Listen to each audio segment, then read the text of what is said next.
ഒരു കോക്കസ് ഉണ്ട്. അത് സിനിമ ഇൻഡസ്ട്രി തന്നെ ഉണ്ട്. അതായത് ഏത് കമ്മിറ്റി വന്നാലും ഇവരായിരിക്കും. ഇവര് സിനിമ ഇൻഡസ്ട്രി ഭരിക്കുന്ന ഒരു 10-12 പേരുണ്ട്. ഇന്നസെന്റ് ഏട്ടൻ എന്ന് പറഞ്ഞൊരു മഹാവ്യക്തി 12-13 വർഷം അത് ഭരിച്ചു. ഒരു രീതിയിലും അതിനൊരു തെറ്റും സംഭവിച്ചില്ല. പക്ക 100% വളരെ ഡിസിപ്ലിൻഡ് ആയിട്ട് അദ്ദേഹത്തിന്റെ കീഴിൽ അദ്ദേഹത്തിന്റെ ചൊൽപ്പടിയിലായിരുന്നു ഇടവേള ബാബു. ആ കാലഘട്ടം സുവർണ കാലഘട്ടമാണ് അമ്മയുടെ. അദ്ദേഹത്തിന്റെ മരണശേഷം ഞാൻ 1 വർഷം മുമ്പ് അതിനകത്ത് ഒരു ബുദ്ധിമുട്ട് കണ്ടപ്പോൾ ഞാനൊരു വീഡിയോ ക്ലിപ്പ് അയച്ചിരുന്നു എൻ്റെ സുഹൃത്തായ ജയൻ ചേർത്തലയ്ക്ക് ഒരു വീഡിയോ ക്ലിപ്പ്. ഇതെന്താണോ ഇങ്ങനെയാണോ എന്നൊക്കെ പറഞ്ഞ ആ ഒരു മാനസിക വിഷമത്തിൽ ഒരു വീഡിയോ അല്ല, ഓഡിയോ ക്ലിപ്പ്, വോയിസ് ക്ലിപ്പ് അയച്ചിരുന്നു. ഈ വോയിസ് ക്ലിപ്പ് 1 വർഷം വരെ ഇതെവിടെ പോയി കിടന്നു എന്ന് എനിക്കറിയില്ല. ഇത് വേറൊരു ഇദ്ദേഹം ചെയ്തിട്ടില്ല എന്നാണ് പറയുന്നത്, ചെയ്യില്ല എന്നുള്ള വിശ്വാസം എനിക്കുണ്ട്. ചെയ്യാൻ വേറൊരാൾ ത്രൂ ഈ സാധനം ഇലക്ഷന്റെ അന്ന് പുറത്തേക്ക് വിട്ടു. ഹേമ കമ്മിറ്റി എന്ന് പറഞ്ഞ സംഗതി അത് വന്നു കഴിഞ്ഞാൽ എന്തൊക്കെ ദൂഷ്യങ്ങളുണ്ടാവും. ഹേമ കമ്മിറ്റി എന്ന് പറഞ്ഞൊരു ആ പേപ്പർ അങ്ങോട്ട് തുറന്നാൽ ശവങ്ങളെ തോണ്ടേണ്ടി വരും. ഹേമ കമ്മിറ്റി എന്ന് പറയുന്ന റിപ്പോർട്ട് വരരുതെന്നാണോ പറയുന്നത്? ഇല്ല, വരുന്നല്ല ഞാൻ പറയുന്നത്. ഈ ഹേമ കമ്മിറ്റി എന്നുള്ള റിപ്പോർട്ട് എന്ന് പറയുമ്പോൾ അതിനകത്ത് പണ്ട് കാലം മുതലുള്ള കാര്യങ്ങളുണ്ട്. എത്ര മൺമറഞ്ഞു പോയ എത്ര വലിയ വലിയ കലാകാരന്മാരുടെ പല കാര്യങ്ങളും അതിനകത്ത് അടിഞ്ഞു കിടപ്പുണ്ട്. എടുക്കണമെന്നാണോ പറയുന്നത്? അല്ല, ഞാൻ പറയുന്നതെന്ന് വെച്ച് കഴിഞ്ഞാൽ സ്ത്രീകൾക്ക് വേണ്ടിയിട്ട് ആ ഒരു റിപ്പോർട്ട് വരണം. ഒരു നല്ല സ്ത്രീയും വന്നിട്ട് ഇന്ന് വരെ ഇങ്ങനെ ഒരു അപവാദം ഉണ്ടായെന്ന് പറഞ്ഞിട്ടില്ല. നമ്മൾ അച്ഛനമ്മമാരുടെ സ്ഥാനത്ത് കാണുന്ന അല്ലെങ്കിൽ ചേട്ടനും ചേട്ടത്തിയായിട്ട് കാണുന്ന പ്രായമായ ആൾക്കാർ ഒരു കാലത്ത് നല്ല തെളിച്ചത്തോടുകൂടി ഈ ക്യാമറ ലൈറ്റ്സ് മുഖത്തേക്ക് അടിച്ചിരുന്നവര് ഇന്ന് അവരുടെ മുഖത്ത് ലൈറ്റ് ഇല്ല, പ്രകാശമില്ല, ആരും അവർ തിരിഞ്ഞു നോക്കാനില്ല. അപ്പൊ അവർക്കൊക്കെ ഒരു സ്ഥാനമാനം ഉണ്ടാക്കി കൊടുക്കണം, അവരെയൊക്കെ സ്റ്റേജിലേക്ക് വിളിക്കണം. ഒരു അവാർഡ് ഫംഗ്ഷൻ വരുമ്പോൾ ഈ വരുന്നവർ ഈ 10-15 പേര് മാത്രമേ ഉള്ളൂ കയറി ഇറങ്ങാൻ സ്റ്റേജിൽ. അത് മാറ്റണം. അതായത് സീനിയർ ആയിട്ടുള്ള ആക്ടേഴ്സിന് ഇനി അവാർഡിന് പരിഗണിക്കരുതെന്നാണോ പറയുന്നത്? അങ്ങനെയല്ല, മറ്റുള്ളവരെ നോക്കുക. ഇതെന്താ വെച്ചാല് അവരെ ഇങ്ങനെ തള്ളിക്കളയുന്ന ഒരു സിറ്റുവേഷൻ ഉണ്ട്. 48 തവണ ഒരുമിച്ച് പോയി ടൈം സ്പെൻഡ് ചെയ്ത ഒരാള് 49ാമത്തെ തവണയാണ് റേപ്പ് എന്ന് തോന്നിയതെങ്കിൽ എന്ത് ചെയ്യാൻ പറ്റും? അങ്ങനെയും സംഭവിച്ചിട്ടില്ലേ? എത്രയോ തവണ കൂടെ പോയിട്ട് ഒരു ലാസ്റ്റ് ഒരു സിനിമയ്ക്ക് ചാൻസ് കിട്ടിയില്ല എന്ന് പറഞ്ഞാൽ റേപ്പാ എന്ന് പറഞ്ഞാൽ ശരിയാവും?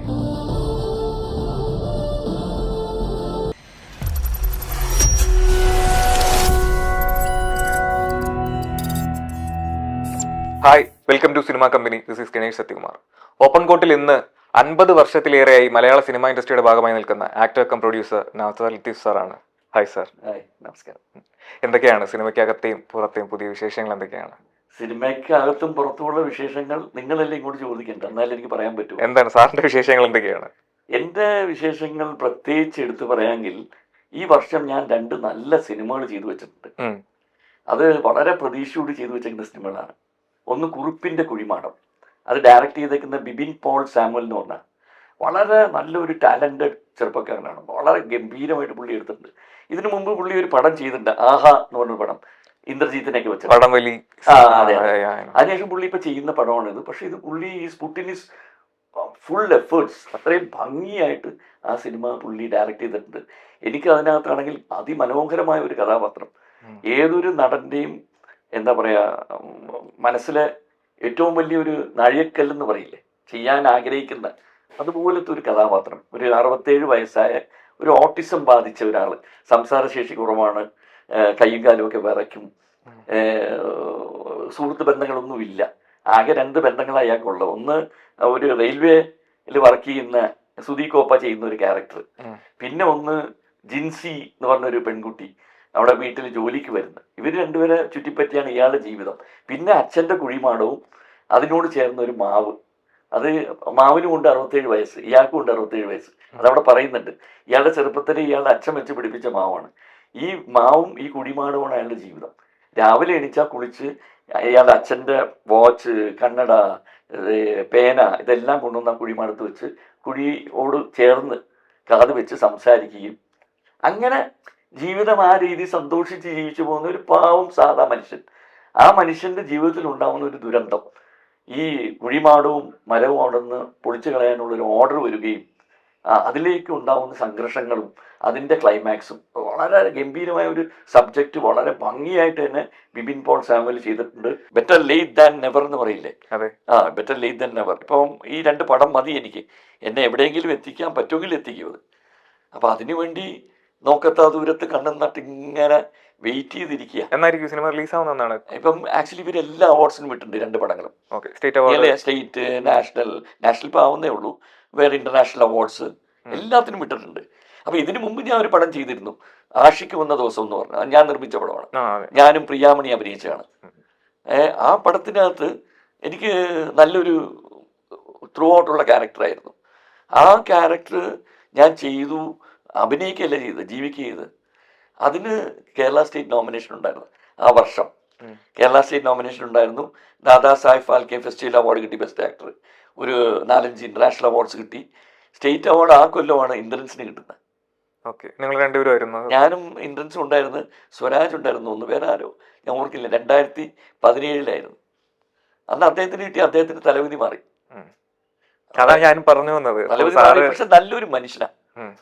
ഇന്ദ്രൻസിനെ കുറിച്ച് ഞാൻ എടുത്തു പറയാം എന്താണെന്ന് വെച്ചാല്, വളരെ വിനയമുള്ള ഒരു മനുഷ്യൻ.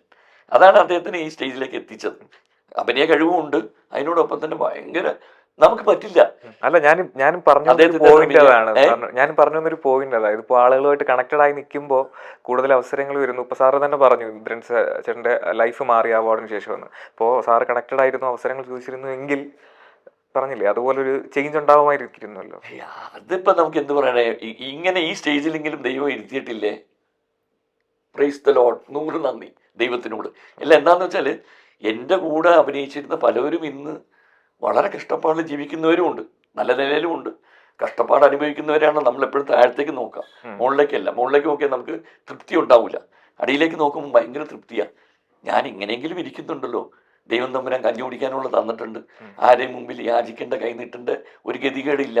അതേസമയത്ത് എൻ്റെ കൂടെ വർക്ക് ചെയ്യുന്ന പലവരും ഇന്ന് അമ്മയിൽ നിന്ന് കൈനീട്ടം മേടിക്കേണ്ട, അതൊരു മോശമായിട്ടല്ല പറയണ കേട്ടോ, ഇന്നും അവർ കൈനീട്ടം മേടിക്കുകയും അവരെ മരുന്നിനും കാര്യങ്ങൾക്കും ഓരോ ആവശ്യങ്ങൾക്കും ഇങ്ങനെ ആശ്രയിച്ച് ജീവിക്കുന്ന എത്രയോ സുഹൃത്ത് ബന്ധങ്ങൾ ആൾക്കാരുണ്ട്. അപ്പം ദൈവം തമ്പുരാൻ നമ്മളെ ഈ സ്റ്റേജിലെങ്കിലും ഇരുത്തിയിട്ടുണ്ടല്ലോ, അപ്പം അത് വലിയൊരു ദൈവത്തിൻ്റെ അനുഗ്രഹമാണ്. അപ്പോൾ അവിടെ നമ്മൾ തൃപ്തിപ്പെടുക. ഓക്കെ, ഞാൻ സാർ അമ്മയെ പറ്റി പറഞ്ഞതുകൊണ്ട് അമ്മയിലേക്ക് വരികയാണ്. ഇപ്പോൾ തുടരെ പ്രശ്നങ്ങൾ നടന്നുകൊണ്ടിരിക്കുകയാണ്, ഒന്നിന് പുറകെ ഒന്നായിട്ട് വീണ്ടും വരുന്നു, ഉണ്ടായ പ്രശ്നങ്ങൾ വലുതായിക്കൊണ്ടിരിക്കുന്നു. അപ്പോൾ ഇങ്ങനെ മുന്നോട്ട് പോയി കഴിഞ്ഞാൽ അമ്മ എന്ന സംഘടനയുടെ ആ ഒരു സ്ഥിതി എന്തായിരിക്കും? അമ്മ എന്ന സംഘടനയ്ക്ക് ഒന്നും പറ്റത്തില്ല. അമ്മ എന്ന സംഘടന വളരെ നല്ലൊരു സംഘടനയാണ്. എത്രയോ പാവപ്പെട്ടവർക്ക് ദാനം നൽകുന്ന ഒരു വലിയ സംഘടനയാണ്. അതിനെ ആൾക്കാർ തെറ്റിദ്ധരിക്കുക. അമ്മ ചീത്തയല്ല. അല്ല, ഞാൻ ചോദിക്കുന്നതെന്ന് വെച്ചാൽ ഒരു സംഘടനയിൽ, അതിപ്പോ അമ്മയല്ല ഏതൊരു സംഘടനയായാലും അതിൽ തുടരെ പ്രശ്നങ്ങൾ വന്നു കഴിഞ്ഞാൽ നമ്മൾ അതാ ഞാൻ പറഞ്ഞ, അമ്മ is A good vehicle. You may call it A Benz or A BMW or any ഒരു റോൾസ് റോയ്സ് എന്ന് തന്നെ പറയാം. അത് ഓടിക്കുന്ന ഡ്രൈവേഴ്സ് മാറി ഓടിക്കുമ്പോൾ നല്ല ഡ്രൈവർ ഇല്ലെങ്കിൽ വണ്ടിക്ക് കേടുപാടുണ്ടാവും. അതാണ് ഞാൻ പറഞ്ഞു വന്നത്. ഡ്രൈവേഴ്സിന്റെ കുഴപ്പമാണത്. ഇന്നസെന്റ് ഏട്ടൻ എന്ന് പറഞ്ഞൊരു മഹാവ്യക്തി 12-13 വർഷം അത് ഭരിച്ചു. ഒരു രീതിയിലും അതിന് ഒരു തെറ്റും സംഭവിച്ചില്ല. പക്ക 100% വളരെ ഡിസിപ്ലിൻഡ് ആയിട്ട് അദ്ദേഹത്തിന്റെ കീഴിൽ അദ്ദേഹത്തിന്റെ ചൊൽപ്പടിയിലായിരുന്നു ഇടവേള ബാബു. അത് അവിടെ അദ്ദേഹമായിരുന്നു ലീഡർ. അന്ന് ആ കാലഘട്ടം സുവർണ കാലഘട്ടമാണ് അമ്മയുടെ. അദ്ദേഹത്തിന്റെ മരണശേഷം ഭയങ്കരമായ ഭിന്നിപ്പുകൾ വന്നു, കാര്യങ്ങൾ വന്നു. അതിൽ നാച്ചുറലി മമ്മൂക്കയും ലാലും ഉണ്ട്, ഇല്ലാന്ന് ഞാൻ പറയുന്നില്ല. കഴിവുള്ളവരാണ്, എല്ലാം കൊണ്ടും ഇന്ത്യൻ ഫിലിം ഇൻഡസ്ട്രിയിലെ ജെംസാണ് അവർ, മുത്തുക്കളാണ്. നമ്മൾ ഏറ്റവും കൂടുതൽ ബഹുമാനിക്കുന്ന നടന്മാരാണ് ഇവർ, ഇല്ലാന്നില്ല. അവരവരെ കഴിവ് തെളിയിച്ചവരാണ്. പക്ഷെ അവർക്കും അവരുടെയായിട്ടുള്ള ഒരു പരിമിതി, സമയം ഇതിലേക്ക് സ്പെൻഡ് ചെയ്യാൻ ഉണ്ട്, കുറവുണ്ട്. അപ്പം അങ്ങനെ വരുമ്പം വേറെ കുറേ യങ്ങർ ജനറേഷൻ എന്ന് പറഞ്ഞു കഴിഞ്ഞാൽ കഴിവ് കുറഞ്ഞ കുറേ ആദ്യം ആൾക്കാർ ഇതിനകത്തോട്ട് ചുമതല എത്തും. ഇപ്പൊ ഈ കമ്മിറ്റിയിൽ ഇരുന്ന ആളുകളൊക്കെ അത്ര ഏബിൾ ആയിട്ടുള്ള ആളുകളല്ലെന്നാണോ പറയുന്നത്? അവർ ഏബിൾ അല്ലാന്ന് ഞാൻ പറയില്ല, ഏബിലിറ്റി എല്ലാവർക്കും ഉണ്ട്. ഭിന്നിപ്പ്, തമ്മിൽ ചേർച്ചക്കുറവ്. എന്തുകൊണ്ടാണ് ആ ഭിന്നിപ്പ് ഉണ്ടാകുന്നത്? ഭിന്നിപ്പുണ്ടാകും ഈഗോയാണ്.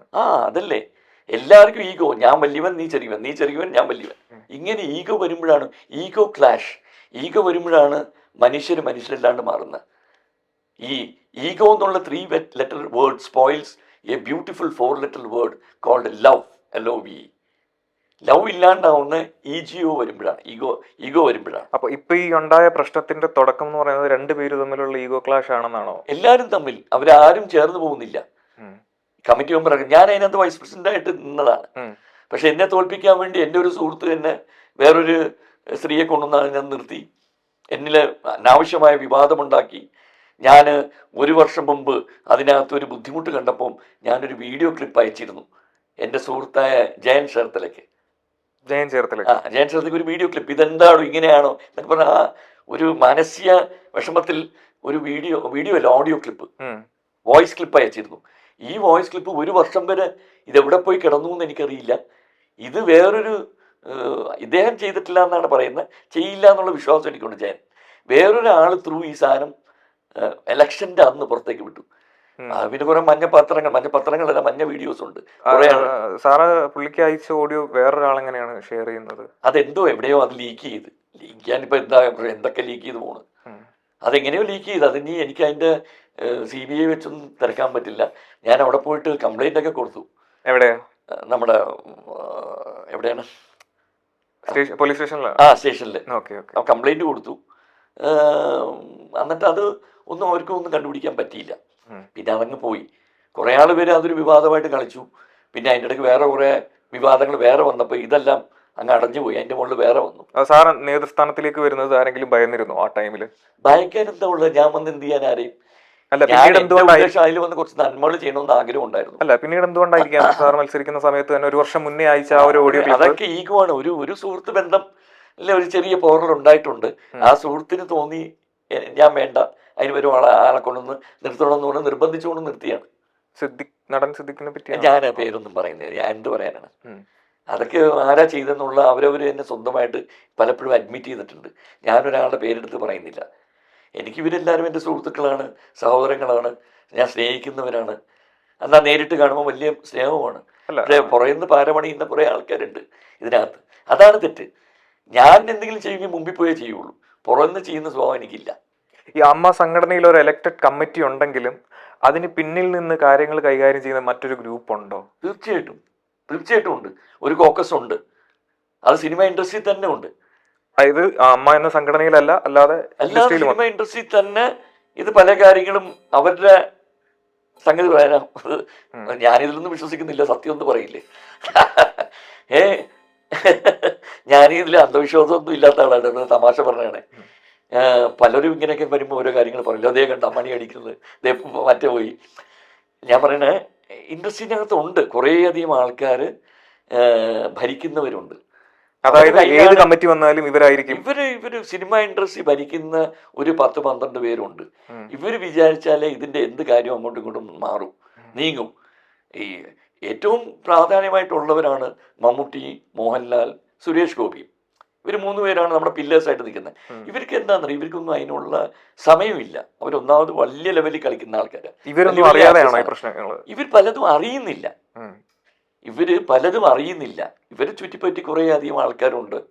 അപ്പോൾ അവർക്ക് അതൊന്നും നോക്കാനും ഇത് ചെയ്യാനുള്ള ഇതില്ല. പിന്നെ അവരങ്ങനെ ഒരു ഓവർ പൊളിറ്റിക്സിലേക്ക് എൻട്രി ചെയ്യില്ല. ഇപ്പം ലാലാണെങ്കിൽ പോലും അന്ന് അമ്മയുടെ മീറ്റിങ്ങിന് അവിടെ ഉണ്ടായിരുന്നു. അദ്ദേഹം ഒന്നും അവിടെ എതിർത്ത് സംസാരിച്ചില്ല. ഡിപ്ലോമാറ്റാണ്, വെരി ഡിപ്ലോമാറ്റിക് വേ ഓഫ് ക്യാരക്ടറാണ്. ആരെയും മുഷിപ്പിക്കില്ല, ആരെയും എതിരെ സംസാരിക്കില്ല. അപ്പോൾ അങ്ങനെ അതുകൊണ്ട് എല്ലാവരും അദ്ദേഹത്തിനെ ഇഷ്ടപ്പെടുന്നു. അത് അദ്ദേഹത്തിന്റെ ക്യാരക്ടറാണ്. സാറിന് ഇപ്പൊ ഞാൻ ചോദിക്കുന്നതുകൊണ്ട് വേറെ തോന്നരുത്. ഇപ്പോൾ അന്ന് ഇലക്ഷനിൽ നിന്ന് പരാജയപ്പെട്ടു. വലിയൊരു മാർജിനിലുള്ള ഒരു പരാജയമായിരുന്നു അന്ന്? അതോ? ഇല്ല, വലിയൊരു മാർജിനൊന്നും ആയിരുന്നില്ല. എനിക്കൊന്ന് 10-15 വോട്ടിന്റെ വ്യത്യാസം. അത്ര 13 വോട്ടാണ്. അല്ല, നോർമലി നമ്മൾ കണ്ടിട്ടുള്ളത് ഇലക്ഷൻ ടൈമിലൊക്കെ, അതിപ്പോ സംഘടന ആയിക്കോട്ടെ അല്ല രാഷ്ട്രീയ പാർട്ടികളായിക്കോട്ടെ, ഇലക്ഷൻ ടൈമിലൊക്കെ ഒരാളെ തോൽപ്പിക്കണം എന്നൊരു ഇതിലേക്ക് വരുമ്പോൾ അയാളൊരു ത്രെട്ടാണെന്ന് തോന്നിക്കഴിഞ്ഞാലേ നമ്മൾ അതിലേക്ക് ഒരു മൂവ്മെന്റ് കൊടുക്കാറുള്ളൂ, അല്ലെങ്കിൽ ഒരു ഫോക്കസ് കൊടുക്കാറുള്ളൂ. ഒന്നുമില്ല, ത്രെട്ടൊന്നുമായിട്ട് ആരും കരുതിയിട്ടില്ല എന്നെ. ഞാൻ അതിനൊന്നും ആരുമല്ല, എനിക്ക് സ്വയം അറിയാം. ത്രെട്ടല്ല, ഒരു ദേഷ്യം, ഒരു മുൻവൈരാഗ്യം. എന്തുകൊണ്ടായിരിക്കും അത്? ഇതിന്റെ പിന്നിൽ പണ്ടൊരിക്കേ ഒരു സ്ഥലം ഞാൻ അമ്മയ്ക്ക് കൊടുക്കാന്ന് പറഞ്ഞു. ഒരു 20 സെന്റ് സ്ഥലം എൻ്റെ 7 മുന്നേ കിടപ്പുണ്ട്. അപ്പം ഞാനിപ്പോൾ അവിടെ ദൈവം അനുഗ്രഹിച്ച് ഒരു 5 പേർക്ക് വീടൊക്കെ പണിത് കൊടുത്തു സ്വയമായിട്ട്. അത് ഞാൻ അമ്മയ്ക്ക് 20 സെന്റ് ഓഫർ ചെയ്തു. അപ്പോൾ അവിടെ നമ്മുടെ കഴിവില്ലാത്ത കുറേ ആർട്ടിസ്റ്റുകൾക്ക് വീട് പണിത് കൊടുക്കാം, അത് അവർ സ്വീകരിച്ചില്ല. അവർ പറഞ്ഞു അവിടെ എന്താണ് ചതപ്പാണ്, അതാണ് ഇതാണ് എന്തൊക്കെ പറഞ്ഞു. ആർട്ടിസ്റ്റുകൾ പറഞ്ഞോ? ആർട്ടിസ്റ്റിലല്ല, അന്ന് അവിടെ ഉണ്ടായിരുന്ന ഈ ഇടവേള ബാബു ഇവരൊക്കെ തന്നെയായിരുന്നു. അതന്ന് അവർ സ്വീകരിച്ചില്ല. അവർ പോയി അവിടെ സ്ഥലം കണ്ടപ്പോൾ അവർക്ക് തോന്നി അത് വേണ്ടാന്ന് തോന്നി, അവരെടുത്തില്ല, എന്താണെന്നറിയില്ല. എന്നിട്ട് ഞാനവിടെ വേറെ വീട്ടിൽ പണിത് പ്രോപ്പർട്ടിക്ക് തന്നെ കൊടുത്തു. 5 പേര് അവിടെ ഇപ്പൊ താമസിക്കുന്നുണ്ട്, ഫാമിലി. അപ്പൊ അത് അന്നത്തെ ഒരു ഇലക്ഷന് ഞാൻ 2ാമത്തെ ഇലക്ഷനാണ് ഇപ്പോൾ വൈസ് പ്രസിഡന്റ് ആയിട്ട് നിന്നത്. അതിന് മുമ്പ് ഒരിക്കൽ കമ്മിറ്റി നിൽപ്പുണ്ടായിരുന്നു. അന്നാണ് ഈ ഒരു ബന്ധത്തിനൊരു പോറൽ വന്നത്. എന്തായിരുന്നു? ഇല്ല, അത് ഞാൻ ഇങ്ങനെ പറഞ്ഞു, ഞാൻ അമ്മയെ പറ്റിച്ചു, അമ്മയ്ക്ക് സ്ഥലം കൊടുക്കാന്ന് പറഞ്ഞ് വാഗ്ദാനം ചെയ്തിട്ട് വാഗ്ദാനത്തിൽ നിന്ന് മാറി. ഞാൻ മാറിയിട്ടില്ല. ഞാൻ ആധാരം ഡോക്യുമെന്റ് എല്ലാം കൊണ്ട് കൊടുത്തതാണ്. അവർ സ്വീകരിച്ചിട്ടില്ല തന്നെ എനിക്കില്ല. അന്നും ഈ ഇലക്ഷന് വേണ്ടിയാണ് ഇങ്ങനെ ഒരു പ്രചാരണം കൊണ്ടുവന്ന് അന്നും തോൽപ്പിക്കാനായിട്ട്. അന്ന് എൻ്റെ സുഹൃത്ത് സിദ്ദിഖ് തന്നെയായിരുന്നു. ഞാൻ സിദ്ദിഖിന്റെ എതിരായിട്ട് സംസാരിക്കുകയും ചെയ്തു. പിന്നെ നേരിട്ട് അതിന് വലിയ ബുദ്ധിമുട്ടുകളൊന്നും ഉണ്ടായില്ലെങ്കിൽ പോലും എന്തോ ആ ഒരു ബന്ധത്തിന് ചെറിയൊരു പോറൽ സംഭവിച്ചു. ഇല്ലാന്നില്ല. ഇപ്പോഴും അതങ്ങനെ തന്നെയാണോ തുടരുന്നത്? ഇപ്പോഴും നമ്മൾ കാണുമ്പോഴൊക്കെ നല്ല സുഹൃത്ത് ബന്ധം, സ്നേഹമൊക്കെ തന്നെ. പക്ഷെ എന്തോ എനിക്കറിയില്ല, അദ്ദേഹത്തിന്റെ മനസ്സിൽ നിന്ന് അത് പോയിട്ടുണ്ടോ ഇല്ല എന്നുള്ള എനിക്കറിയില്ല. എൻ്റെ മനസ്സിൽ നിന്ന് അതൊക്കെ പോയി. എനിക്കൊന്നുമില്ല, ഒന്നുമില്ല അതിനകത്ത്. പോട്ടെ, അതൊക്കെ ഇനി നമ്മൾ എന്തിനാ ഡിസ്കസ് ചെയ്ത് വെറുതെ. ഞാൻ പറഞ്ഞില്ലേ, ഞാൻ ഈ ഭാരം ഒന്നും തലേ ചുവന്നുകൊണ്ട് കിടക്കാൻ ഇഷ്ടപ്പെടാത്ത ആളാ. ഭാരം ഉണ്ടെങ്കിൽ അപ്പം ഇറക്കി താഴെ വെക്കും. എനിക്ക് ആരോടെങ്കിലും പറയാണ്ട് ഞാൻ തുറന്ന് പറയും, എനിക്ക് ഇഷ്ടപ്പെടാത്ത കാര്യമാണെങ്കിൽ. പിന്നെ എനിക്ക് കുറച്ച് അയാൾക്ക് വല്ലതും മാനസികമായിട്ട് വിഷമം എന്നിൽ നിന്നും ഉണ്ടായിട്ടുണ്ടെങ്കിൽ ഞാൻ നേരിട്ട് അയാളുടെ അടുത്ത് പോയിട്ട് വല്ലതും പറഞ്ഞിട്ടുണ്ടെങ്കിൽ തെറ്റിദ്ധാരണ മാറ്റുക, എന്നോട് ക്ഷമിച്ചു തരാം, പുറത്തു തരാം. ഇത്രയും പറയാനുള്ള മനസ്സെനിക്കുണ്ട്. പക്ഷേ ഇതിൽ കൂടുതലൊന്നും എനിക്ക് ചെയ്യാൻ പറ്റത്തില്ല മോനെ. മനസ്സിലാകും. സിനിമയിൽ അടുത്ത സുഹൃത്തുക്കൾ ആരൊക്കെയാണ്? കുറേ നല്ല സുഹൃത്തുക്കളുണ്ട്. പഴയ നടൻ ശങ്കർ എൻ്റെ നല്ല സുഹൃത്താണ്. ജയൻ ചേർത്തല നല്ല സുഹൃത്താണ്. ദേവൻ നല്ല സുഹൃത്താണ്. ഇവരായിട്ട് എല്ലാവരുമായിട്ട് നല്ല സ്നേഹബന്ധങ്ങൾ തന്നെ. മണിയാമ്പുള്ള രാജുവുണ്ട്, ജഗദീഷുണ്ട്, സിദ്ദീഖുണ്ട്. ഇവരെല്ലാവരും എൻ്റെ സുഹൃത്തുക്കൾ തന്നെയാണ്. സുഹൃത്ത് ബന്ധത്തിനൊന്നും ഒരു കുറവില്ല. യങ്ങർ ജനറേഷൻ ആസിഫുണ്ട്, ടൊവിനോ ഉണ്ട്. എല്ലാവരുമായിട്ട്, ദിലീപായിട്ടും എല്ലാവരും നല്ല ബന്ധങ്ങൾ തന്നെയാണ്. ഈ സുഹൃത്തുക്കളുടെ കാര്യം പറഞ്ഞപ്പോൾ സാർ തന്നെ ഒരു ഇന്റർവ്യൂവിൽ ഇങ്ങനെ പറഞ്ഞിട്ടുണ്ടായിരുന്നു, സിനിമയിൽ കൂടുതലും പേര് ഫേക്കാണ്, അപ്പ കാണുന്നവൻ അപ്പാന്ന് വിളിക്കുന്ന ഒരു ക്യാരക്ടറാണ് പലർക്കും എന്നുള്ളത്. അത് കുറെ എനിക്ക് ഫീൽ ചെയ്തിട്ടുള്ള കാര്യമാണ്. കാരണം വെച്ചാൽ ഞാൻ ഒരു ബിസിനസ് ബാക്ക്ഗ്രൗണ്ടിൽ നിന്നും കൂടെ വന്നുകൊണ്ട് അവിടെയൊക്കെ ഇതിന് കുറച്ച് സെൻസിറ്റീവ്നെസ്, സെന്റിമെന്റൽ ഫീലിങ്സ്, ഇതിനൊക്കെ കുറച്ച് കൂടുതൽ സ്ഥാനമാനം ഞാൻ കണ്ടു വന്നേക്കുന്ന ആളാണ്. ബിസിനസ്സിലും മറ്റുള്ള ജീവിത മാർഗത്തിലും. പക്ഷെ ഇവിടെ സിനിമയിൽ എപ്പോഴും ഈ ഒരു ഇതുണ്ട്, ഒരു ടെൻഡൻസി ഓഫ് ഇവിടെ ചവിട്ടി അങ്ങോട്ട് കയറി പോവാ. അത് എവരിബഡി ഈസ് ബോതേഡ് അബൌട്ട് അയാളുടെ എന്ത് നാളെ വേറെ I am going to reach. ആ ഒരു സ്ഥാനമാനം കണ്ടുകൊണ്ട് മുന്നോട്ട് പോകുന്നവരാണ് മിക്കവരും. അതില്ലാന്ന് പറഞ്ഞാൽ ഞാൻ സമ്മതിച്ചു തരില്ല, ഉള്ള ഫാക്റ്റാണത്. അത് ഞാൻ എപ്പോഴും പറയുന്ന കാര്യമാണ്. കാരണം ഇതിനകത്താണ് ഞാൻ കാണാത്ത ഒരു സെന്റിമെന്റൽ ഇല്ല. അഭിനയത്തിൽ വീണ്ടും അഭിനയം. ഇപ്പം ഞാൻ സിനിമയിൽ അഭിനയിക്കും, ജീവിതത്തിൽ അഭിനയമില്ല. ഞാൻ ഇങ്ങനെ ഐ ആം ലൈക്ക് ദിസ്, എൻ്റെ നോർമൽ ക്യാരക്ടർ ഉണ്ട്. പക്ഷെ അതല്ല, അവരവിടെ പുറയിൽ ഞാൻ പറഞ്ഞില്ലേ, ബാക്കിൽ ഒരു പ്രവർത്തനവും മുന്നിൽ വന്ന് വേറൊരു സൂചിപ്പിക്കലും. അവിടെയാണ് ഐ ഡിഫർ. അത് എല്ലാവർക്കും അറിയുന്ന ഒരു കാര്യമാണ്.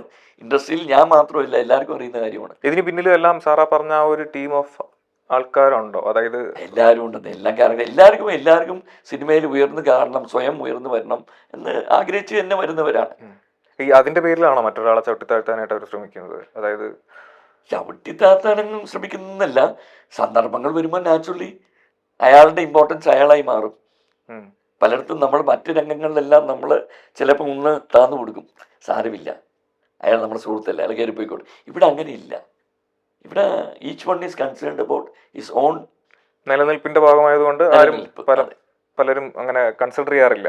അങ്ങനെയാണ് ഞാൻ കണ്ടുവന്നേക്കുന്നത്. ഇനിയിപ്പോൾ എൻ്റെ തോന്നലിൽ ഞാനെല്ലാം ശരിയായിരിക്കണമെന്ന് നിർബന്ധമൊന്നുമില്ല. ഞാൻ ആം ഓർഡിനറി ഹ്യൂമൻ ബീങ്. ചിലപ്പോൾ എൻ്റെ തോന്നൽ തെറ്റായിരിക്കാം, എനിക്കറിയില്ല. ഞാൻ മനസ്സിലാക്കിയെടുത്തോളം എൻ്റെ ചിന്താഗതി വെച്ച് ചിന്തിക്കുമ്പോൾ ഇതാണ് ഞാൻ ചിന്തിച്ചിട്ടുള്ളത്. ഓക്കെ. ഇപ്പോൾ ഈ നടക്കുന്ന ഇഷ്യൂ, അമ്മയിൽ നടക്കുന്ന ഒരു ഇഷ്യൂവിന് ശേഷം പലരും പറയുന്ന ഒരു കാര്യമാണ്, ആ സമയത്ത് ഭയങ്കര വിമർശനമായിരുന്നു പഴയ കമ്മിറ്റിയെ പറ്റി. പഴയ കമ്മിറ്റി ഭയങ്കര വൺ സൈഡഡ് ആണെന്ന് പറഞ്ഞിട്ടുണ്ടായിരുന്നു. പക്ഷെ ഇപ്പോൾ പലരും പറയുന്നത് പഴയ കമ്മിറ്റി ആയിരുന്നു നല്ലത്, ആണുങ്ങൾ ലീഡ് ചെയ്യുന്ന കമ്മിറ്റി തന്നെയാണ് നല്ലത് എന്നുള്ള രീതിയിൽ പറയുന്നത്. എന്താണ് അത്? അങ്ങനെ വലിയ വിവാദം ഇല്ലാണ്ട് പോയിരുന്ന ഒരു കമ്മിറ്റി ആയിരുന്നു അത്.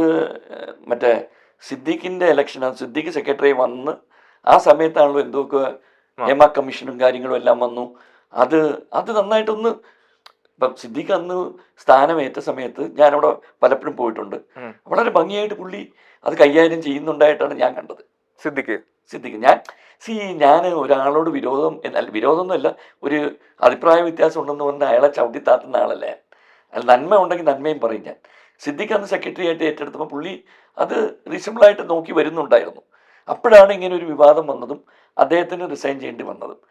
പിന്നെ വന്ന അടുത്ത ഒരു കോക്കസ്, ഒരു എന്താ പറയുക, ഒരു അഡോക് കമ്മിറ്റി, അത് കുറെ നാൾ വരെ തുടർന്നു.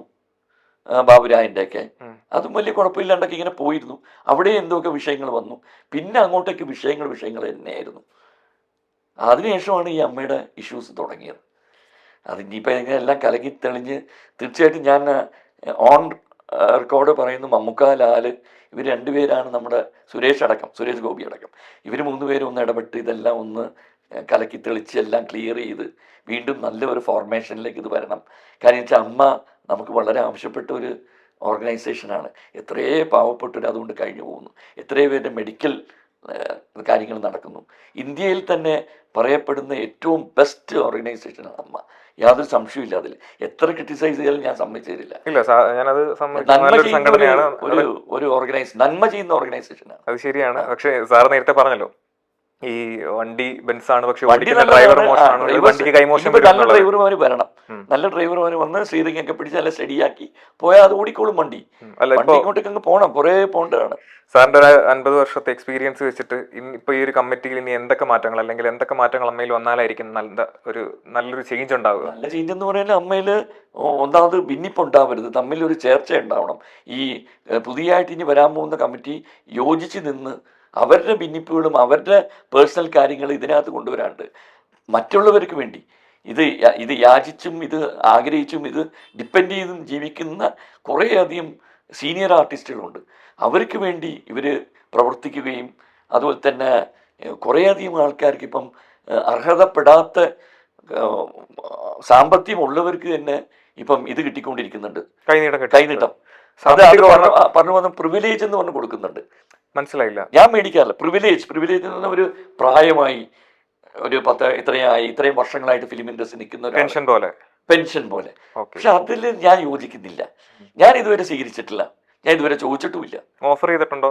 ഒരിക്കൽ എനിക്കൊരു ഓഫർ വന്നു. ഞാൻ പറഞ്ഞു എനിക്ക് വേണ്ട, എന്നിലും അർഹതപ്പെട്ട എത്രയോ പാവപ്പെട്ടവരുണ്ട്, അവർക്ക് കൊടുക്കുമെന്ന് പറഞ്ഞു. ഇനി അഥവാ എനിക്ക് തന്നിരുന്നെങ്കിൽ പോലും ഞാനത് മേടിച്ചിട്ട് വല്ല പാവപ്പെട്ടവർ കൊടുക്കുമായിരുന്നു. സത്യമാണ് പറയുന്നത്, ഞാൻ അങ്ങനെ ജീവിക്കുന്ന ആളാണ്. അപ്പം ഈ അർഹതപ്പെട്ട കുറേ ആൾക്കാർക്ക് ഈ കൊടുക്കലൊന്ന് നിർത്തിയിട്ട് അത് ഇവർക്ക് 5000 എന്നുള്ള 10,000 ആയി കൊടുക്കണം. ഇതൊക്കെയാണ് എൻ്റെ മനസ്സിൽ ഇലക്ഷൻ നിൽക്കാനും അതിലേക്ക് കയറാനും പ്രവർത്തനത്തിലേക്ക് കൊണ്ടുവരാനും ആഗ്രഹിച്ചിരുന്ന ചില കാര്യങ്ങൾ. ഈ നമ്മൾ അച്ഛനമ്മമാരുടെ സ്ഥാനത്ത് കാണുന്ന, അല്ലെങ്കിൽ ചേട്ടനും ചേട്ടത്തിയായിട്ട് കാണുന്ന കുറേ പ്രായമായ ആൾക്കാർ, ഒരു കാലത്ത് നല്ല തെളിച്ചത്തോടുകൂടി ഈ ക്യാമറ ലൈറ്റ്സ് മുഖത്തേക്ക് അടിച്ചിരുന്നവർ ഇന്ന് അവരുടെ മുഖത്ത് ലൈറ്റില്ല, പ്രകാശമില്ല, ആരും അവർ തിരിഞ്ഞു നോക്കാനില്ല. അപ്പം അവർക്കൊക്കെ ഒരു സ്ഥാനമാനം ഉണ്ടാക്കി കൊടുക്കണം, അവരെയൊക്കെ സ്റ്റേജിലേക്ക് വിളിക്കണം. ഒരു അവാർഡ് ഫംഗ്ഷൻ വരുമ്പോൾ ഈ വരുന്നവർ ഈ 10-15 പേര് മാത്രമേ ഉള്ളൂ കയറി ഇറങ്ങാൻ സ്റ്റേജിൽ. അത് മാറ്റണം, ഇവരെയൊക്കെ സ്ഥാനമാനം കൊടുക്കണം. ഇവർക്കൊക്കെ എല്ലാത്തും ഉണ്ടല്ലോ, ഇവർക്ക് ഇൻ്റർവ്യൂ എടുക്കാൻ ആൾക്കാരുണ്ട്, ഇവർക്ക് അവാർഡ് കൊടുക്കാൻ ആൾക്കാരുണ്ട്, ഇവർക്ക് എല്ലാത്തിനും ആൾക്കാരുണ്ട്. മറ്റവർക്ക് ആരുമില്ല. അത് പറഞ്ഞു വരുമ്പോൾ ഒരു കാര്യം വളരെ വ്യക്തമായിട്ട് എടുത്ത് പറയാം. അവാർഡ്സിൻ്റെ കാര്യം വന്നു, ഈ അവാർഡ് എന്നുള്ള ഒരു കാര്യം വന്നില്ലേ, അവാർഡിൻ്റെ കാര്യം വരുമ്പോഴും ഞാൻ എന്നും ശ്രദ്ധിച്ചിട്ടുണ്ട്, അർഹതപ്പെട്ടവർക്ക് കൊടുക്കണം. അപ്പോൾ ഇപ്പോൾ അവാർഡ് കിട്ടിക്കൊണ്ടിരിക്കുന്നത് അർഹതപ്പെടാത്തവർക്കാണ്. ഒരു രീതിയിലും അർഹതപ്പെടാത്തവരല്ല. മമ്മൂട്ടി എന്ന മഹാനടൻ ഇനി ജീവിതത്തിൽ എന്താണ് അദ്ദേഹത്തിന് നേടാനുള്ളത്? ഡോക്ടറേറ്റ്, പത്മശ്രീ, പത്മഭൂഷൺ, ഇപ്പം പത്മഭൂഷൺ കിട്ടി, നാഷണൽ അവാർഡ് എത്രയോ, ഫിലിം ഫെയർ എത്രയോ, സ്റ്റേറ്റ് അവാർഡ് എത്രയോ. ഇനി അദ്ദേഹം മോഹൻലാൽ എന്നൊക്കെ പറയുമ്പോൾ ആ ഒരു ലെവൽ, അവരുടെയൊക്കെ ഒരു വലിയ ഉന്നത പദവിയിലെത്തിയവർ. ലതാ മങ്കേഷ്കർ പണ്ട് നാഷണൽ അവാർഡും ഫിലിം ഫെയർ ഒക്കെ വേണ്ടാന്ന് പറഞ്ഞിട്ടുണ്ട്. കാരണം അവർക്ക് മതിയായി. ഇത് ജീവിതകാലം മുഴുവൻ ഇതെനിക്ക് മാത്രമേ പെട്ടതുള്ളൂ എന്ന് വിചാരിക്കുന്ന തെറ്റ്. മറ്റുള്ളവരും വരട്ടെ. അല്ല, അത് പല ആർട്ടിസ്റ്റുകളും കഴിവുള്ളവർ ചെയ്ത് നല്ല നല്ല കഥാപാത്രങ്ങൾ അല്ല ചെയ്ത് അവര് കാത്തിരിക്കുന്നുണ്ട്. അല്ല അവര് കോമ്പറ്റീറ്റ് ചെയ്യട്ടെ, മീൻസ് ഇപ്പോൾ ഒരു ആക്ടർ അവർ കോമ്പറ്റീറ്റ് എത്ര ചെയ്യുന്നുണ്ട്. എത്ര സീനിയർ ആയാലും അയാൾക്കിപ്പോ അഭിനയിച്ച് നല്ലൊരു ക്യാരക്ടർ ചെയ്ത് അവാർഡ് മേടിക്കുക എന്ന് പറയുന്നത് അയാളുടെ അയാളുണ്ടല്ലോ, സ്വപ്നമല്ലേ. കോമ്പറ്റീഷനിലുണ്ട്. ആ പക്ഷെ അയാളെ കാണില്ല. ഞാൻ അവിടെയാണ് അറ്റ്ലീസ്റ്റ് ഈ പുതിയ ഗവൺമെന്റ്, ഇപ്പൊ വന്നിരിക്കുന്ന പുതിയ ഗവൺമെന്റെങ്കിലും അതിനൊരു പരിഗണന കൊടുത്ത് എല്ലാം വീക്ഷിക്കാം. അതായത് ജൂറി സീനിയർ ആയിട്ടുള്ള ആക്ടേഴ്സിന് ഇനി അവാർഡിന് പരിഗണിക്കരുതെന്നാണോ പറയുന്നത്? അങ്ങനെയല്ല, ഉം. മറ്റുള്ളവരെ നോക്കുക. ഇതെന്താ വെച്ചാല് അവരെ ഇങ്ങനെ തള്ളിക്കളയുന്ന ഒരു സിറ്റുവേഷൻ ഉണ്ട്. അതായത് പുതിയതായി വരുന്ന ആളുകളെ അത് അതെനിക്കറിയില്ല എന്താന്നുള്ളത്. ഇത് കിട്ടിയവർക്ക് തന്നെ വീണ്ടും വീണ്ടും വീണ്ടും വീണ്ടും കൊടുക്കുന്നതിലും ഒരു പരിഗണന വേണ്ടേ? മറ്റുള്ളവർക്കും എത്രയും നല്ല നല്ല ക്യാരക്ടേഴ്സ് ചെയ്തവരുണ്ട്, ഈ കഴിഞ്ഞ കൊല്ലങ്ങളിലും ഉണ്ട്. ഞാനിപ്പോൾ എല്ലാവരും അങ്ങനെ പേരെടുത്തൊന്നും പറയാൻ ഉദ്ദേശിക്കുന്നില്ല. ഈ വർഷമുണ്ട്, എത്രയോ പേരുണ്ട്, ഞാനടക്കം ആഗ്രഹം കൊണ്ട് ജീവിക്കുന്ന ആളാണ്. എത്രയോ പേര് ആഗ്രഹിച്ച് ജീവിക്കുന്നവർ എന്നെ പോലെ ഉണ്ട്. ഇവര് ഇന്ദ്രൻസിന് കൊടുത്തു, വെരി ഗുഡ്. അല്ല അപ്പോ ആ ഇന്ദ്രൻസിന് കൊടുത്തു എന്ന് പറയുമ്പോ തന്നെ മനസ്സിലാവുമല്ലോ ഇതിനകത്ത് അങ്ങനെ പക്ഷാഭേദമൊന്നും ഇല്ല എന്നുള്ളത്. Depends upon the jury. National award Shahrukh ഖാനും മറ്റേതാണ് ഇടിപ്പടത്തിനും ഒക്കെ കൊടുത്തവരല്ലേ. എന്ത് നാഷണൽ അവാർഡ് കിട്ടാനുള്ള എന്ത് യോഗ്യത ആ പടങ്ങൾക്ക് ഉണ്ടായിരുന്നു? ശരിയാണ്, കൊടുക്കാൻ വലിയ യോഗ്യത ഉണ്ടായിരുന്നു. പക്ഷേ ഞാൻ പറയട്ടെ, ഇപ്പൊ ബ്രഹ്മയുഗത്തിന് കിട്ടി, മമ്മൂട്ടിക്ക് കിട്ടി അവാർഡ്, അത് പുറത്താണ്. അദ്ദേഹം നന്നായിട്ട് പെർഫോം ചെയ്തിട്ടുണ്ട്, അതിലൊന്നും യാതൊരു തർക്കവും ഇല്ല. അങ്ങനെ ഒരു മഹാനടനാണ്. ഞാൻ പറയുന്നത് തന്നെ, ഇനിയിപ്പോ അങ്ങോട്ടേക്ക് വരുമ്പോൾ let everybody survive, leave and let leave. ജീവിക്കാൻ അനുവദിക്കുക. ജീവിച്ചിരിക്കുന്നിടത്തോളം കാലം അവർക്ക് മാത്രമേ ഇത് അർഹതപ്പെട്ടതുള്ളൂ, ബാക്കി ആരെയും കാണില്ല എന്ന് പറയുന്ന അത് തെറ്റായ ചിന്താഗതി. അല്ല സാർ ഇപ്പൊ പറയുന്നതിനകത്ത് എനിക്കൊരു കൺഫ്യൂഷൻ എന്ന് പറഞ്ഞാൽ ഇപ്പൊ ജൂറിയാണോ പറയുന്നത് അതോ നടന്മാരെയാണോ പറയുന്നത്? നടന്മാരെങ്ങനെ പറയാൻ പറ്റും? ജൂറിയാണ് പറയുന്നത്. നടന്മാരുടെ ഗ്ലിറ്റർ കണ്ടുകൊണ്ട് ജൂറി വീഴുന്നുണ്ടല്ലോ. ജൂറി ഒന്ന് ശ്രദ്ധിച്ചാൽ, ജൂറി ഒന്ന് രണ്ടാമതൊരു സെക്കൻഡ് ലുക്ക് കൊടുത്താൽ, സെക്കൻഡ് ലുക്ക് കൊടുക്കണമെന്ന് ഞാൻ പറയുന്നത്, സെക്കൻഡ് ലുക്ക് കൊടുത്താൽ പലയധികം അർഹതപ്പെട്ടവരും ഇങ്ങനെ ലൈനിൽ നിൽപ്പുണ്ട്, കുറേ പേര് നിൽപ്പുണ്ട്. ഇപ്പൊ ഈ അവാർഡ് മേടിച്ചവരെക്കാളും അർഹതപ്പെട്ടവർ നിൽപ്പുണ്ടെന്നാണ് പറയുന്നത്. അവാർഡ് മേടിച്ചവരിലും ഉപരിയെന്ന് ഞാൻ പറയുന്നില്ല, അവരോടൊപ്പം നിൽക്കാനും അവരെ പോലെ പെർഫോം ചെയ്യാൻ പറ്റുന്നവരും ഉണ്ട്. അതുകൊണ്ട് ഇവർ മോശക്കാരാന്നല്ല പറയുന്നത്, ഇവര് ജെംസാണ്. ഞാൻ അവരെ കുറ്റപ്പെടുത്തുകയില്ല. അവർക്ക് കൊടുത്തുകൊണ്ട് അയ്യോ അവർ അങ്ങനെയല്ല, അവർക്ക് അർഹതയുണ്ട്, അവർക്ക് കിട്ടുന്നുണ്ട്. പക്ഷേ എത്രയെന്ന് പറഞ്ഞൊരു മനുഷ്യൻ ഇങ്ങനെ മേടിച്ചു കൂട്ടാൻ പറ്റും? അത് ആ നടന്മാരും കുറച്ച് ചിന്തിക്കേണ്ട ഒരു കാര്യമാണ്. പക്ഷെ അത്രത്തോളം ഉന്നത പദവിയിൽ എത്തിക്കഴിഞ്ഞു. ഇനി എന്താണ് ഒരു മനുഷ്യന് പത്മഭൂഷൺ എന്ന് പറഞ്ഞാൽ ഏറ്റവും ഇനി അടുത്ത കിടപ്പുണ്ട് ഭാരത് രത്ന. അപ്പോ സീനിയർ ആയിട്ടുള്ള ആളുകൾ വഴിമാറി കൊടുക്കും. ഭാരത് രത്ന അതും അദ്ദേഹത്തിന് ഉടനെ കിട്ടും, വലിയ താമസമില്ലാണ്ട്. അർഹതപ്പെട്ട മനുഷ്യനാണ്. മമ്മൂട്ടി, മോഹൻലാൽ അർഹതപ്പെട്ടവരാണ്. ഭാരത് രത്ന കൊടുക്കാൻ യോഗ്യതയുള്ളവരാണ്. അത് ഞാനില്ലാന്ന് പറയുന്നില്ല. താഴത്തേക്കുള്ള അവര് തന്നെ സ്വയം മാറി നിൽക്കണം. ബിരിയാണി തിന്നോട്ടെ അവര്, കനിയെങ്കിലും ഒന്ന് ആ പ്ലേറ്റ് ഒന്ന് മാറ്റി വെച്ചാൽ ബാക്കിയുള്ളവർ കഞ്ഞി പിടിച്ച് പോവല്ലോ മോനെ. അതാ ഞാൻ പറയുന്നത്. സാറിന്റെ ലോജിക്ക് എന്ന് പറഞ്ഞു കഴിഞ്ഞാൽ നിങ്ങൾ ബാക്കിയുള്ളതൊക്കെ നിങ്ങൾ കോമ്പറ്റീറ്റ് ചെയ്യുന്നുണ്ടല്ലോ, ഇതിൽ നിന്ന് നിങ്ങളൊന്ന് മാറി തന്നാൽ നന്നായിരിക്കും എന്നാണ്. എല്ലാം മാറി തന്നവർ അവരെത്തിൽ താന്ന് നിൽക്കുന്ന കൊണ്ടുമില്ല അങ്ങനെ പറയുന്നത്. അല്ല ഞാൻ അർഹതയുണ്ട്, പക്ഷെ അവർക്ക് അവരുടെ ഇൻഫ്ലുവൻസും അവരുടെ പേരും പെരുമയും അവരെ ഒരു മീഡിയയിൽ ഒരു ഇത് വന്ന millions and billions of people are watching. നമ്മളൊക്കെ വരുമ്പോൾ എത്ര പേര് കാണും. അപ്പൊ അവർക്കൊരു ഓൾറെഡി ഒരു വലിയ ബാക്കിംഗ് ഉണ്ട്. അല്ല അത് അവര് ഹാർഡ് വർക്ക് എടുത്തതല്ലേ. ബെൻസ് ആയിട്ട് മാരുതി 800 കോമ്പറ്റീറ്റ് ചെയ്യാൻ പറ്റുമോ? ബെൻസ് അടിച്ചങ്ങ് പോകും എന്ന് പറഞ്ഞിട്ട് മാരുതി പതുക്കെ അങ്ങോട്ട് പോകാൻ പറ്റുള്ളൂ. അല്ല ഈ ഒരു കപ്പാസിറ്റി അവർ ഉണ്ടാക്കിയെടുത്തതല്ലേ, അവർ ആക്ട് ചെയ്ത് അവരുടെ ഹാർഡ് വർക്കിലൂടെ അവർ നേടി, എല്ലാം നേടിക്കഴിഞ്ഞു. പിന്നെ എൻ്റെ ഒരു ഡൗട്ട്, ഇപ്പോൾ ഒരു സിനിമ നമ്മളിപ്പോൾ അവാർഡിന് അയക്കുമ്പോൾ അത് ആ നടനായിരിക്കില്ലല്ലോ തീരുമാനിക്കുന്നത്, അതിന്റെ പ്രൊഡ്യൂസർ കം ഡയറക്ടർ റൈറ്റർ ഇവരൊക്കെ കൂടി ചേർന്നായിരിക്കില്ലേ തീരുമാനിക്കുക? ഓക്കെ നമുക്ക് ഇന്ന അവാർഡിനൊക്കെ അയക്കാം, അയാളുടെ പെർഫോമൻസ് നല്ലതാണ്. ഒരു ഫിലിം ഒരു അവാർഡിന് അയക്കുമ്പോൾ അതിന്റെ best film, best director, best camera, best art, best makeup, best actor, best actress, ഇതെല്ലാം ഒരു പാക്കേജാണ്. അങ്ങനെയാണ് അവാർഡ് പോകുന്നത്. അപ്പോൾ ഇതൊരു നടന്റെ തീരുമാനമായിരിക്കില്ലല്ലോ, നടന്റെ തീരുമാനത്തിലുപരി ഇതൊരു പ്രൊഡ്യൂസർ ഡയറക്ടർ അവരുടെ തീരുമാനമായിരിക്കില്ലേ ഇത് എന്ത് അവാർഡിന് അയക്കണം അയക്കേണ്ട? അത് പോകുന്നുണ്ടല്ലോ, അതെല്ലാം പോകുന്നുണ്ട്. പക്ഷെ അത് ആർക്ക് ലഭിക്കുന്നില്ല, അവിടെയാണ് വിഷയം. ഇവർക്ക് കിട്ടുന്നത് കൊണ്ട് മറ്റുള്ളവർക്ക് കിട്ടുന്നില്ല, അങ്ങനെയാണ് അവർക്ക് എന്ന് പറയുമ്പോൾ. അതാ ഞാൻ പറഞ്ഞത്, അവര് ബിരിയാണിയും നെയ്ച്ചോറും ഒക്കെ തിന്ന് വളർന്ന് ഇപ്പോഴും ദൈവാനുഗ്രഹം കിട്ടുന്നുണ്ട്. ഇത്തിരി കഞ്ഞി അത് ഇത്തിരി അങ്ങ് മാറ്റി വെച്ചേക്ക്, വല്ലവരൊക്കെ തിന്നിട്ട് പോട്ടെ. Okay okay. ഇപ്പോൾ ഈ അമ്മയുടെ ഒരു കേസ് പറഞ്ഞു. ഇപ്പോൾ വളരെ കാലം ഒരു സ്പ്ലിറ്റും ഇല്ലാതെ അല്ലെങ്കിൽ വലിയ പ്രശ്നങ്ങളൊന്നും ഇല്ലാതെ, പ്രത്യക്ഷത്തിൽ വലിയ പ്രശ്നങ്ങളൊന്നും ഇല്ലാതെ പോയിക്കൊണ്ടിരുന്ന ഒരു സംഘടനയാണ്. ഇന്റർവ്യൂവിൽ പലരും ഇങ്ങനെ പറയുന്നുണ്ട്, ഈ നടി ആക്രമിക്കപ്പെട്ട ആ ഒരു കേസിന് ശേഷമാണ് അമ്മയിൽ ആ ഒരു ഭിന്നത തുടങ്ങിയത്, അവിടെ നിന്നാണ് രണ്ട് ചേരിയായി തിരിഞ്ഞു തുടങ്ങിയതെന്ന്. ശരിയാണോ? അതിപ്പം ഒന്നും തെളിയിക്കപ്പെട്ടിട്ടില്ലല്ലോ, അതിലെന്തൊക്കെ സംഭവിച്ചു എന്ന് പറയുന്നത്. അല്ല, ഇപ്പോൾ ഫൈനൽ ജഡ്ജ്മെന്റ് വന്നതിനകത്ത് ദിലീപ് എന്ന് പറയുന്ന നടൻ നിരപരാധിയാണെന്നാണ് വന്നിരിക്കുന്നത്. ഒന്നില്ല, അപ്പൊ പിന്നെ കോർട്ട് ജഡ്ജ്മെന്റ് പ്രൂവ്സ് എവരിത്തിങ്. നമുക്ക് അതിനുപരി അല്ല, എന്റെ ചോദ്യം ഇതാണ്, അത് അതിനുശേഷമാണോ? അമ്മയിൽ ഒരുപാട് കാലമായി നിൽക്കുന്ന ഒരാളാണല്ലോ. അത് ഇതുമായിട്ട് ഒരു ബന്ധവുമില്ലല്ലോ. ഇല്ല, അമ്മയിൽ അങ്ങനെ രണ്ട് ചേരിയായിട്ടില്ല. ഇതുമായിട്ട് ഒന്നുമില്ല. ഇനിയിപ്പം ദിലീപ് നിരപരാധിയാണെന്ന് തെളിയിക്കപ്പെട്ട സ്ഥിതിക്ക് ദിലീപിന് തിരിച്ചു വരാമല്ലോ അമ്മയിലേക്ക്, അതിനെന്താ കുഴപ്പം? ദിലീപ് ഉള്ള കാലഘട്ടത്തിൽ ദിലീപ് കുറേയധികം സേവനം ചെയ്ത ആളാണ്. 2020 എന്ന് പറഞ്ഞ പുള്ളിയുടെ സിനിമ എടുത്തിട്ട് കുറേയധികം അമ്മയ്ക്ക് അതുകൊണ്ട് നേട്ടങ്ങൾ ഉണ്ടായിട്ടുണ്ട് സാമ്പത്തികമായിട്ട്.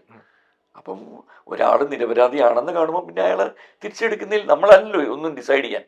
പിന്നെ ആണോ ഇല്ലയോ, കോടതിയുടെ മുകളിൽ വേറൊരു കോടതിയുണ്ട്, ദൈവം തമ്പുരാന്റെ കോടതി. ആ കോടതിയാണ് ഫൈനൽ ജഡ്ജ്മെന്റ് കൊടുക്കുന്നത്. ദിലീപ് അപ്പോൾ അമ്മയിലേക്ക് തിരിച്ചു വരാൻ സാധ്യതയുണ്ടോ? എല്ലാം വരുന്നതിൽ എനിക്ക് വിരോധമില്ല, എന്നെ പോലെ കുറേയധികം ആൾക്കാർക്ക് വിരോധമില്ല. ഇനി അതിൽ വിരോധം ഉള്ളവരുണ്ടോ എനിക്കറിയില്ല. അപ്പൊ ഇതിന്റെ പേരിൽ അമ്മയിൽ ചർച്ച നടന്നിട്ടുണ്ടോ? ദിലീപിനെ തിരിച്ചെടുക്കണം എന്നുള്ള രീതിയിൽ ചർച്ച പലതും പറഞ്ഞിട്ടുണ്ട്. അതിനിപ്പോ ദിലീപിന് കൂടി തോന്നണ്ടേ വരണം. ദിലീപ് ഇപ്പം ടോട്ടലി ഒന്ന് ലൈം ലൈറ്റിൽ നിന്ന് മാറി ഒതുങ്ങി നിൽക്കുന്ന ഒരു ഒരു രൂപമാണ് ഞാൻ കണ്ടേക്കുന്നത്. എന്നെ വിട്ടേക്ക്, ഞാനൊന്നുമില്ലേ. പക്ഷെ അത്രയും പുള്ളിയും മാനസികമായിട്ട് കുറേ തകർന്നു, കുറേ വിഷമിച്ചു. മനുഷ്യനല്ലേ എന്തൊക്കെയാണെങ്കിലും തെറ്റ്. ഞാൻ മറ്റൊരാളെ കുറ്റം പറയണമെങ്കിൽ ഞാൻ അത്രയും പെർഫെക്റ്റ് ആയിരിക്കണം. ഞാൻ പെർഫെക്റ്റ് അല്ല, എനിക്ക് 50% മിസ്റ്റേക്സ് ഉണ്ട്. അത് 50% ഞാൻ നല്ലവനുള്ളൂ എന്ന് വിശ്വസിച്ച് പോകുന്ന ആളെ. എല്ലാ മനുഷ്യരും അങ്ങനെ തന്നെയാണ്. ജീവിച്ചിരിക്കുന്ന ഏതൊരു മനുഷ്യനും നന്മയും തിന്മയും അടങ്ങുന്നതാണ്. ഒരാളുടെ കയ്യിൽ നിന്ന് ഒരു തെറ്റ് വന്നുപോയി, എന്ത് ചെയ്യാൻ പറ്റും? ഒരു വീക്ക് മൂമെൻറ്റിൽ അത് അയാൾ അതിൽ നിന്നും പിന്മാറി പിന്നെ അയാൾക്ക് നല്ലൊരു ജീവിതം വേണം, അയാൾ ദൈവത്തിൻ്റെ മാർഗത്തിൽ പോകണമെന്ന് ആഗ്രഹിക്കുമ്പോൾ അതിനെന്തുകൊണ്ട് അയാൾക്കൊരു ചാൻസ് കൊടുത്തുകൂടാ? അവിടെ പിന്നെ എന്തിനാ അയാളെ പോസ്റ്റ്മോർട്ടം ചെയ്യണം പഴയ കാര്യങ്ങൾ? ഈ ഹേമ കമ്മിറ്റി എന്ന് പറഞ്ഞൊരു സംഗതി അത് വന്നു കഴിഞ്ഞാൽ എന്തൊക്കെ ദൂഷ്യങ്ങളുണ്ടാവും? ഹേമ കമ്മിറ്റി എന്ന് പറഞ്ഞൊരു ആ പേപ്പർ അങ്ങോട്ട് തുറന്നാൽ ശവങ്ങളെ തോണ്ടേണ്ടി വരും. അല്ല, അപ്പോ ഹേമ കമ്മിറ്റി എന്ന് പറയുന്ന റിപ്പോർട്ട് വരരുതെന്നാണോ പറയുന്നത്? അല്ല, വരുതെന്നല്ല ഞാൻ പറയുന്നത്. ഇത് ഈ ഹേമ കമ്മിറ്റി എന്നുള്ള റിപ്പോർട്ട് എന്ന് പറയുമ്പോൾ അതിനകത്ത് പണ്ട് കാലം മുതലുള്ള കാര്യങ്ങളുണ്ട്. എത്ര മൺമറഞ്ഞു പോയ എത്ര വലിയ വലിയ കലാകാരന്മാരുടെ പല കാര്യങ്ങളും അതിനകത്ത് അടിഞ്ഞു കിടപ്പുണ്ട്. എടുക്കണമെന്നാണോ പറയുന്നത്? അല്ല, ഞാൻ പറയുന്നതെന്ന് വെച്ച് കഴിഞ്ഞാൽ സ്ത്രീകൾക്ക് വേണ്ടിയിട്ട് ആ ഒരു ഒരു നല്ല സ്ത്രീയും വന്നിട്ട് ഇന്ന് വരെ ഇങ്ങനെ ഒരു അപവാദം ഉണ്ടായെന്ന് പറഞ്ഞിട്ടില്ല. ഈ പറഞ്ഞേക്കുന്ന ആരാണ്? അല്ല, അപ്പോ ഈ പറയുന്നതെല്ലാം മോശ സ്ത്രീകളാണെന്നാണോ? തനിക്ക് സിനിമയിൽ യാതൊരു സ്ഥാനമാനം ഇല്ലാത്ത ഇപ്പൊ എന്താണെന്നറിയോ? സ്ത്രീ പീഡനം മാത്രമല്ല, പുരുഷ പീഡനവും ഉണ്ട്. ഇപ്പൊ എന്താണ്, മോന് ഒരു കുട്ടി വന്ന് മോന്റെ അടുത്ത് ചോദിച്ചു, ചേട്ടാ, അല്ലെങ്കിൽ എന്താ പേരെന്താ, ഗണേഷ്, എനിക്കൊരു 50,000 രൂപ തരാമോ? ഗണേഷ് പറയുന്ന, അയ്യോ എൻ്റെ ഇപ്പൊ പൈസ ഇല്ല. അവർക്ക് തോന്നി ഇവന്റെ ഉണ്ടായിട്ട് ഇവൻ തരാണ്ടിരുന്നാണ്, ഇവനൊന്ന് പാഠം പഠിപ്പിക്കണം. ഉടനെ പോയി പോലീസ് സ്റ്റേഷനിൽ ഇവിടെ ഞാൻ പോയപ്പോൾ ഇവൻ 50,000 രൂപ എനിക്ക് തരാം, കൂടെ വരാമോ എന്ന് ചോദിച്ചു എന്ന് പറഞ്ഞാൽ നീ പെട്ടോ അവിടെ? അത് ശരിയാണ്. ഞാൻ പറയട്ടെ, ഇതൊക്കെ തന്നെയാണ് സിനിമ ഇൻഡസ്ട്രിയിലും. സിനിമ ഇൻഡസ്ട്രി പിന്നെ ഒരു ഗ്ലാമറസ് പ്ലേസ് ആയതുകൊണ്ടാണ് ആൾക്കാർ ഇത്രയും ഇതിനടുത്ത് ഇങ്ങനെ വേറെ ഏത് അല്ല, ഞാൻ പറയട്ടെ സാറേ, ഈ കള്ളപ്പരാതികളുണ്ട്, അതില്ലാന്ന് ഞാൻ പറയുന്നില്ല. പക്ഷേ ഈ ഹേമ റിപ്പോർട്ടിൽ, ആ കമ്മിറ്റി റിപ്പോർട്ടിൽ വന്നിരിക്കുന്ന കാര്യങ്ങളെല്ലാം തെറ്റാണെന്നോ അല്ലെങ്കിൽ അതിൽ ഉൾപ്പെടുത്തിയിരിക്കുന്ന കാര്യങ്ങളെല്ലാം ശരിയുണ്ടാവും തെറ്റും ഉണ്ടാവും. പക്ഷെ ആ ശവം മാന്താൻ തുടങ്ങിയാൽ പഴയ ശവങ്ങളെല്ലാം മാന്തി പുറത്തേക്ക് കൊണ്ടുവരേണ്ടി വരും. മരിച്ചുപോയ പഴയ കാലത്തെ നടന്മാരെയൊക്കെ കൊണ്ടുവരേണ്ടി വരും ഇതിനകത്തേക്ക്. വളരെ സീനിയർ ആയിട്ടുള്ള ആർട്ടിസ്റ്റുകൾ പറയുന്നുണ്ട്, ഈ ഇപ്പോൾ നമ്മുടെ യുവ നടന്മാരാരും അമ്മയിലേക്ക് അധികമായിട്ട് വരാത്തത് കൊണ്ടാണ് ഇത്രയും പ്രശ്നങ്ങളൊക്കെ നിൽക്കുന്നത്. അവരൊന്ന് വന്നതൊക്കെ മാനേജ് ചെയ്ത് കഴിഞ്ഞാൽ ചിലപ്പോൾ ഈ പ്രശ്നങ്ങളൊക്കെ സോൾവ് ചെയ്യാൻ പറ്റും. അവർക്ക് they come from a different breed all together. അവരുടെ ഒരു ജീവിതശൈലി, അവരുടെ രീതി, ഇത് കുറച്ച് പ്രായമായ, കുറച്ച് പക്വതയായ കുറേ ആൾക്കാരാണ് ഇപ്പം അമ്മയ്ക്കകത്തുള്ളത്. അപ്പോൾ അവർക്ക് വരുമ്പോൾ അവർക്ക് മെർജ് ചെയ്ത് പോകാൻ പറ്റില്ല. ഇപ്പം നമ്മൾ സ്വന്തം അച്ഛനോടൊപ്പം ചേർന്ന് പോകാൻ പറ്റുന്നുണ്ടോ? പറ്റുന്നില്ല. ഇപ്പം എനിക്ക് എൻ്റെ ഒരു മോനുണ്ട്, അവൻ്റെ ആയിട്ടുള്ള സെൽഫ് ഡിസിഷൻസും അവൻ്റെ സെൽഫ് ലൈഫ് സ്റ്റൈലുണ്ട്. അവനിപ്പം എൻ്റെ മോൻ്റെ കാര്യം പറഞ്ഞാൽ അവൻ ബാംഗ്ലൂരിലാണ്. ഞാൻ പലപ്പോഴും അവനോട് പറയുന്നത് ഇവിടെ വാടാ, എൻ്റെ കൂടെ നിൽക്ക്, എൻ്റെ കാര്യങ്ങൾ നോക്കി, എനിക്കിവിടെ. പക്ഷെ ഇല്ല ഡാഡ്, എനിക്ക് അവിടെ എൻ്റെ എന്താണ് I am happy there. Okay. അപ്പം ഒരു പഴയ തലമുറയ്ക്ക് പുതിയ തലമുറയോട് വന്ന് എൻ്റെ കൂടെ തന്നെ നിൽക്കൂ, എൻ്റെ ഓർഗനൈസേഷൻ നോക്കൂ, അല്ലെങ്കിൽ നമ്മുടെ അമ്മ നോക്കുന്നൊന്നും പറയാനോ നമുക്കൊന്നും അതിനുള്ള അവകാശങ്ങളില്ല. Each individual is their own self. അവർക്ക് അവരവരുടെ ഡിസിഷൻ എടുക്കാനുള്ള പവറുണ്ട്. അപ്പോൾ അവരെവിടെയാണ് ഹാപ്പി അവിടെ നടക്കുക. അതുകൊണ്ട് അമ്മ ഇല്ലാണ്ടൊന്നാവുമെന്ന് എനിക്ക് തോന്നുന്നില്ല. അമ്മ മുന്നോട്ട് പോകുന്നേ. അതിൽ കുറച്ച് ചെറുപ്പക്കാർ ചിലവർ വരാറുണ്ട്, പക്ഷെ ചിലവരൊക്കെ വരുന്നുമുണ്ട്. ചിലവരൊക്കെ വരുന്ന കഴിഞ്ഞ തവണ എനിക്ക് തോന്നാറാ അജു ഒക്കെ വന്ന് വളരെ പോസിറ്റീവായിട്ടാണ് അതിനകത്ത് നിന്ന്. അജു വർഗീസൊക്കെ, അജു ഉണ്ട്, സ്വരാജ് വെഞ്ഞാറമ്മൂടുണ്ട്, ആസിഫ് അലി ഉണ്ട്, ഇവരൊക്കെ വരാറുണ്ടല്ലോ, ടൊവിനോ വരാറുണ്ട്. അങ്ങനെ ഒന്നും മാറിയിരിക്കുന്നില്ല. പിന്നെ കുറേ ബിസി ആയിട്ട് ഇപ്പോൾ ദുൽഖർ പാൻ ഇന്ത്യ സ്റ്റാറാണ്. എല്ലാ ലാംഗ്വേജിലും വർക്ക് ചെയ്യുന്ന ഒരു വലിയ സ്റ്റാറാണ്. അച്ഛൻ്റെ ആ ലെവലിലെത്തിയ ഒരു കുട്ടിയാണ്. ഞാൻ ചെറുപ്പം പോലെ അറിയും. അപ്പം പുള്ളിക്ക് അതിനുള്ള സമയം കിട്ടുന്നില്ല, വരുന്നില്ല. വിനീത് ശ്രീനിവാസൻ, ദയാൻ ശ്രീനിവാസൻ, ഇവരൊക്കെ വേറൊരു, അവരുടെ ലൈഫ് സ്റ്റൈൽ വേറെ ഒന്നാണ്. അപ്പോൾ അവർ നമ്മൾ എന്ത് കുറ്റപ്പെടുത്താനാണ്? അവർക്ക് ഇഷ്ടമുണ്ടെങ്കിൽ അവർ വരട്ടെ. ഒന്നിലും നിർബന്ധിച്ചുകൊണ്ടൊന്നും ഇരുത്താൻ പറ്റില്ലല്ലോ. അവർക്ക് അമ്മയോട് സപ്പോർട്ട് ചെയ്യാൻ നാളെ തോന്നുമ്പോൾ അവർ വരും. അത്രയും നമുക്ക് അതിനെക്കുറിച്ച് ചിന്തിക്കാൻ പറ്റുള്ളൂ. വരട്ടെ എന്ന് ആഗ്രഹിക്കാം, വരുമെന്ന് ആഗ്രഹിക്കാം. വന്നാൽ ഗുഡ്, സന്തോഷം. എല്ലാവരും മാറിക്കൊടുത്ത് അവരെ ഇരുത്താം അവിടെ. തീർച്ചയായിട്ടും അടുത്ത തലമുറ എന്ന് പറഞ്ഞാൽ അവർക്ക് വരണമല്ലോ. ഓട്ടോമാറ്റിക്കലി പച്ചല വീഴുമ്പോൾ പഴുത്തല ചിരിക്കും എന്ന് പറയില്ലേ, പഴുത്തലയും കുറെ പച്ചലയും വീഴും. അപ്പൊ ആ ഒരു സമയമാകുമ്പോൾ അവരങ്ങോട്ടേക്ക് വരും. ശരി, അതെ. അപ്പോൾ വളരെ നല്ലൊരു ചർച്ചയായിരുന്നു. സാറിന്റെ അഭിപ്രായങ്ങളും എക്സ്പീരിയൻസും ഒക്കെ ഷെയർ ചെയ്തു.